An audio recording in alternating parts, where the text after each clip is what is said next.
আদেশ হচ্ছে অল্প কয়েকটা মাত্র, নামাজ পড়া, ঈমান আনা, তাগুতকে অস্বীকার করা, নামাজ পড়া, রোজা রাখা, হজ ফরজ হলে হজ করা, জাকাত ফরজ হলে জাকাত দেওয়া, সুন্নাহ মোতাবেক সবগুলা। আর নিষেধ বলতে নিষেধ অনেকগুলো নিষেধ আছে।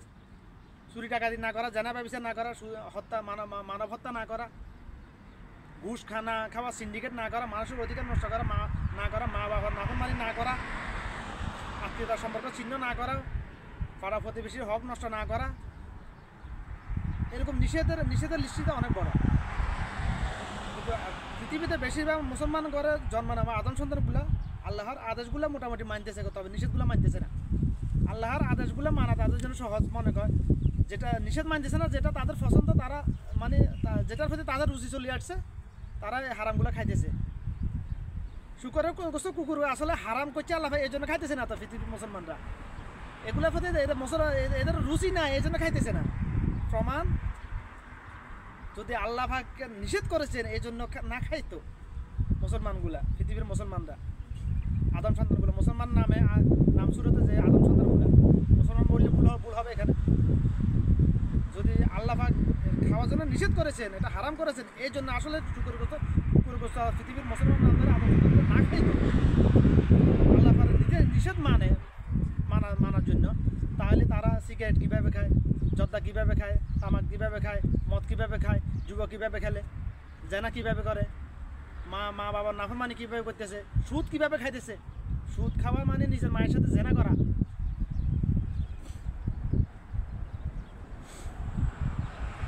কীভাবে করতেছে, এগুলো তো আল্লাহ পাকের নিষেধ, এগুলো তো আল্লাহ পাক হারাম করেছেন। এগুলোর প্রতি তাদের রুচি হয়ে গেছে, এই জন্য এগুলো এরা খাইতেছে। নিজের মায়ের সাথে জানা করতে তাদের মানে আমোদ ফুর্তি লাগতেছে, রুচি হয়ে গেছে, এই জন্য তারা জানা করতেছে নিজের মায়ের সাথে সুদ খাবার মাধ্যমে। আবার মৃত ভাইয়ের গোস্ত খাইতেছে, গিবত করে। গিবতের মধ্যে লিপ্ত পতিত নাই এমন কোনো মানুষ আদম সন্তান পৃথিবীতে বর্তমানে নাই।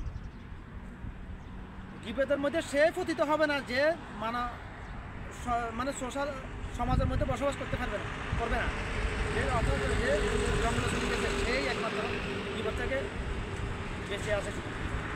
যে সমাজে বসবাস করে সে গিবতের মধ্যে পতিত। গিবতটাকে শয়তান এমনভাবে ফান্তাবাদ করে দিয়েছে, এটা ফানিবাদ। গিবত না করলে মানুষের মনে তো আনন্দই লাগে না। দোকানে যাও, বাসায় যাও, শুধু দোকানে না, ঘরের মধ্যে দুইজন নারী যখন একত্রিত হবে, গিবত সবল করি ছাড়া কিছুই নাই এখানে। আর যৌথ পরিবার ধ্বংস হবার মূল কারণটা হলো গিবত সবল করি না। একটা পরিবারে একাধিক পুত্রবধূ যখন আসে, তাদের মধ্যে গিবত সবল করির কারণে একমাত্র যৌথ পরিবার বাংলাদেশে বিলুপ্ত হয়ে গেছে বেশিরভাগ। কারণ গিবত করা হারাম, গিবত করাকে মৃত ভাইয়ের গোস্ত খাওয়ার সাথে গিবত করা সেই রকম হারাম। গিবত করা এটা করা মানুষের হক নষ্ট করা, সেই রকম মানুষের হক নষ্ট। যেরকম আমি যদি কারো 10 টাকা মারি খাই, যদি সে টাকা যদি পরিশোধ না করি, যেরকম আমি অন্যের হক নষ্ট করেছি, গিবত করাটাই ততরূপ মানুষের হক।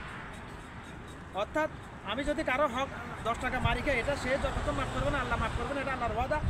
ততটুকু গিবতের গুনাও আল্লাহ মাফ করবেন আমি মাফ চাইলে, যার গিবত করেছি তার কাছে মাফ না চাইলে। অন্য একটা বিকল্প রাস্তা আছে মাফ নেওয়ার জন্য। এবং কখন কার গিবত করে ফেলেছি এটা তো জানিই না। আমরা তো এটাকে গুনাহ মনে করতেছি না, জানবো কীভাবে? গিবত যে এত বড় জঘন্যতম পাপ, মানুষের হক নষ্ট করা, এটা মৃত ভাইয়ের গোস্ত খাওয়া, এটা তো আমরা গুনাহ মনে করতেছি না। মুসলমান নামদারে আদম সন্তানগুলো এটাকে গুনাহ মনে করতেছি না। আমরা এটা যেহেতু আমরা গুনাহ মনে, আমরা স্বীকৃতি দিতেছি এটা গুনাহ করতেছি, আমরা মাপ চাওয়াতে প্রশ্ন আসে না। আমরা কীভাবে জানবো? একজন মানুষ জীবনে যত জায়গা চুরি করেছে, এতে চোখ খাটলে বলে দিতে পারবো।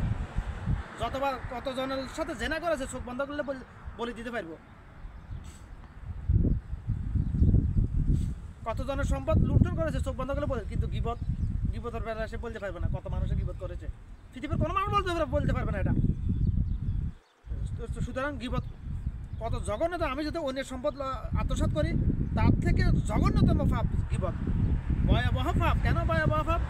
আমি তো কার গিবত করেছি আমি জানি না, তার কাছে মাফ কীভাবে চাবো? যেহেতু বান্দার হক, আল্লাহ মাফ করবে না। তাহলে শুধুমাত্র একজন মানুষের মানে একটা শব্দ দিয়ে গিবত করাটাই যথেষ্ট একজন মানুষ আদম সন্তানকে জাহান্নামে যাওয়ার জন্য, যদি আল্লাহ মাফ না করে, যদি আল্লাহ রহম না করে।